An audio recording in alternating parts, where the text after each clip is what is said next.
Hi, hello everyone. Here it is Dr. Visweswaraiah, yes, Assistant Professor of English, working in Government First Aid College, Kunigal, which is affiliated to Tumkur University, Karnataka. So, dear viewers, here in this session, my focus will be on the age of sensibility or the age of Johnson. As you know that in my previous videos, I tried to explain the neoclassical period. Uh, there, I just focused on the age of Dryden and the age of Pope. Now the age of Johnson. That is the age of sensibility. So this period began probably in 1750 and ended in 1798 or 1800. So this particular age or particular period is very important because it is a kind of exploration of the feelings and emotions of the people of England, and here we would like to just to see that how this emotion and feelings had placed a very important role in poetry, fiction and drama. So this session will be focused on more on this. Okay, let us have some slides on the screen to move with. Okay, to move with, this slide is about just to show the topic of today's today's session. So that is age of sensibility, as I already told you that. Okay, let us move to the first slide of this session. That is the background for this, literary background for this topic. So we know that the age of sensibility or the age of Johnson, this is the period exactly after the death of Alexander Pope, which was in 1744, until the publication of Lyrical Ballad, that is 1798. As I already told you that end of this neoclassical period is called the age of sensibility. Okay, so the period is also described as the age of Johnson because Dr. Samuel Johnson, including Oliver Goldsmith, Edmund Burke and others, represented the literary and critical deals of neoclassicism. So we call it as I told you that the age of Johnson, because of Dr. Samuel Johnson's contribution to literature in this duration is considerable and dominated. So Dr. Johnson was an English author and who made a lasting contribution, as I told you, to English literature as a poet, essayist, moralist, literary critic, biographer, editor and lexicographer. Well, okay, this is how the age of sensibility or the age of Johnson began. Okay, so to continue with, you can just see on the slide, the writers of this age placed a great emphasis on the value of enlightenment, which stressed the importance of using knowledge to enlighten others. Okay, and also it led to the expansion of many social, economic, and cultural areas, including astronomy, politics, and medicine. So, there are many writers focused on the qualities of intellect, reason, balance, and order. Hence, this period is also called as the age of reason. Okay, it's very important. So, the age of reason, because due to that, the qualities of intellect and reason, balance and order was important here. Okay, so uh, as I told you that Samuel Johnson and his contribution is remarkable for this age.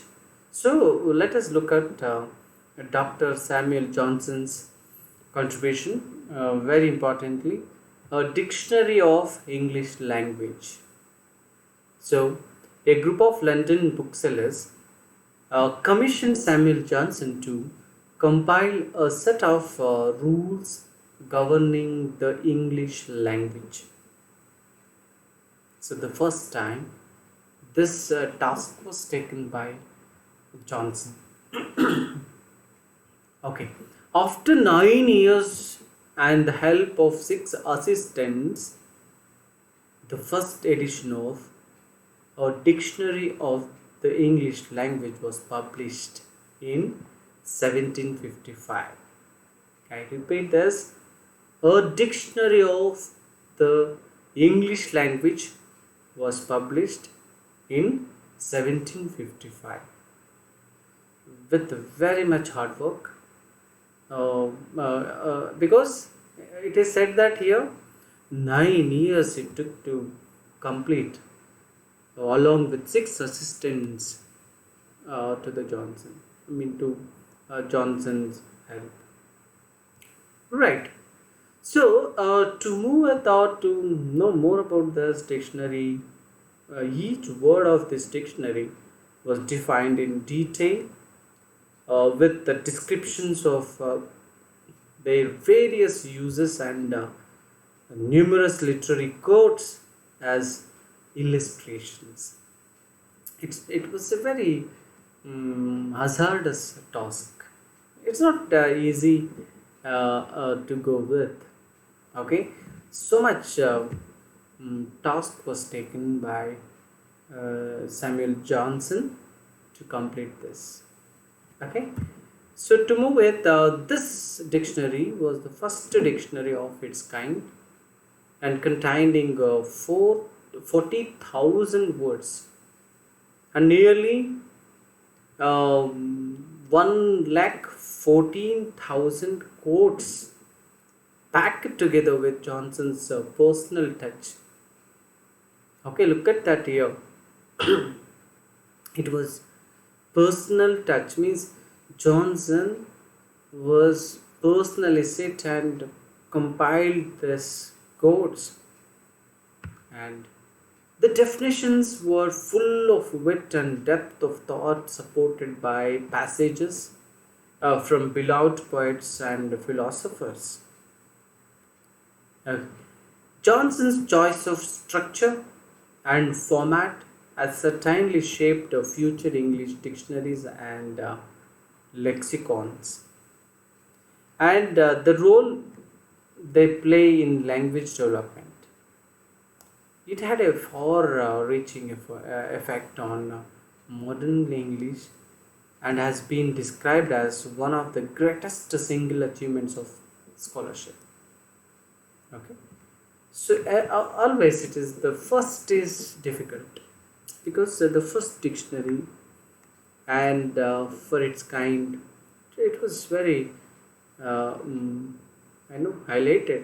and important to know how hard work it was for Dr. Samuel Johnson and the crew. Okay, so look at that. Writers of the age, writers of this particular age of sensibility. Okay, so the second half of the 18th century saw the emergence of some major Irish authors. Edmund Burke, in okay, his timeline was on from 1729 to 1797. Oliver Goldsmith, 1728 to 1774.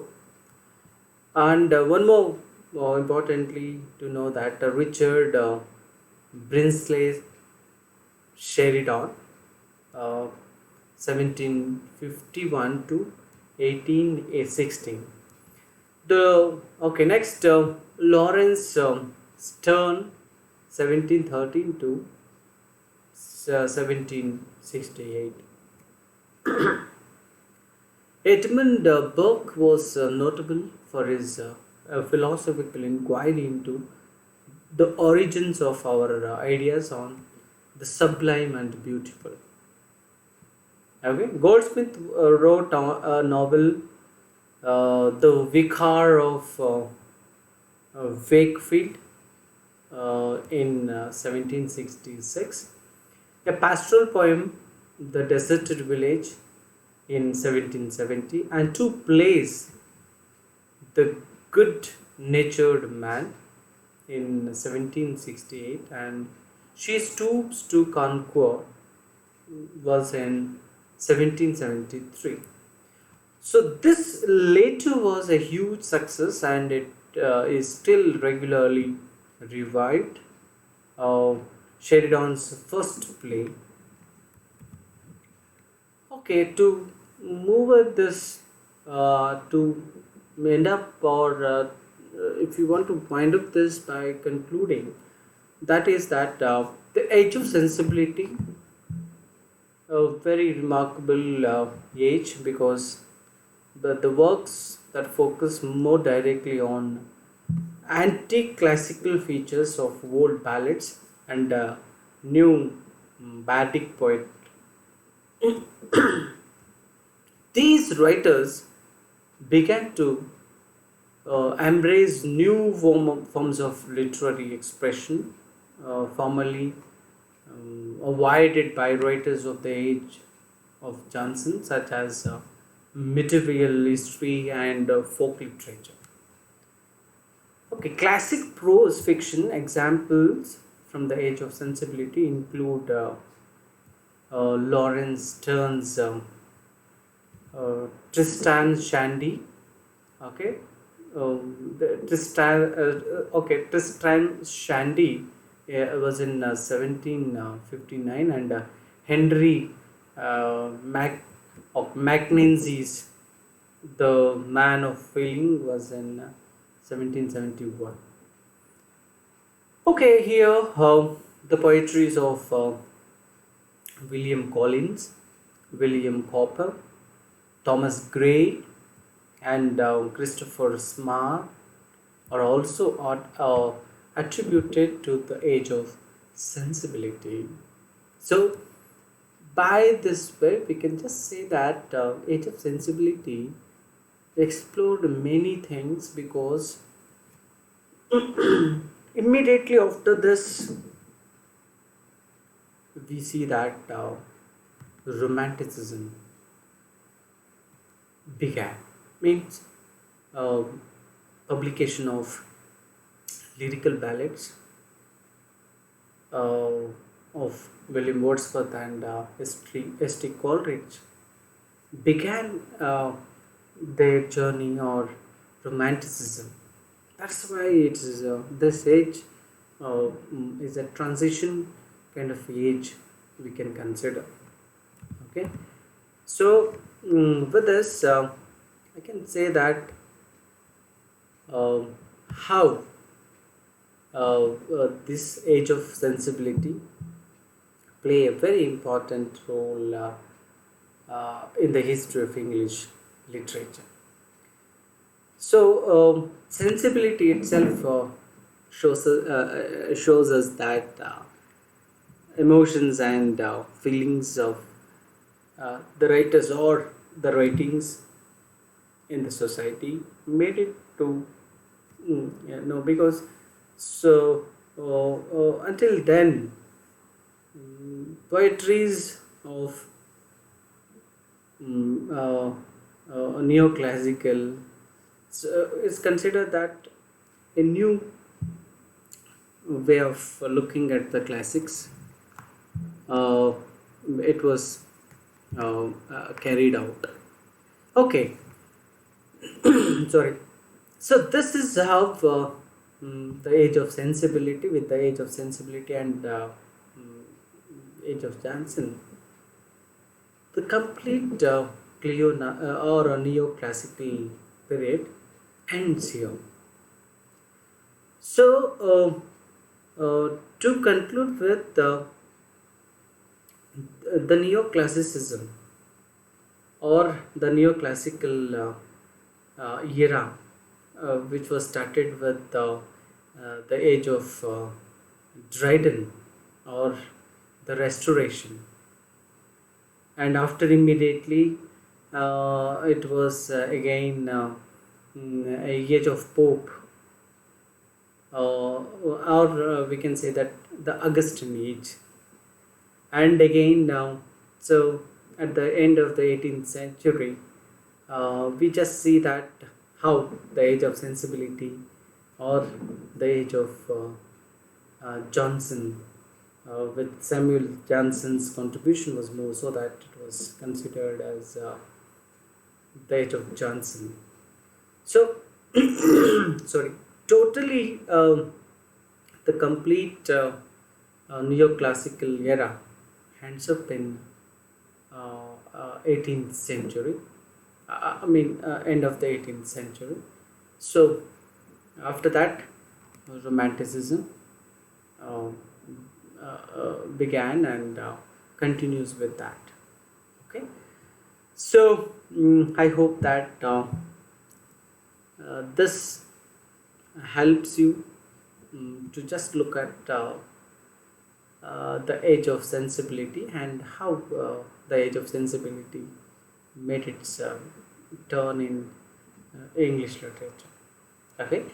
So dear students and viewers, to know more about this neoclassical period or the age of sensibility, so you can just focus on more and read out and read more on this, so that you can able to understand more and more. So it was it made me to just focus on the particular slides. So I hope that you all got some of the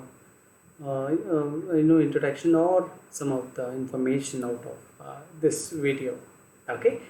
So by this I would like to conclude this session by saying that thank you so much, and kindly subscribe to my channel and watch for more videos on literature and poetry the days to come. And also it is my request to my students to just I also give some of the information on the next restoration and other romanticism and other sessions also. Thank you so much for listening to me.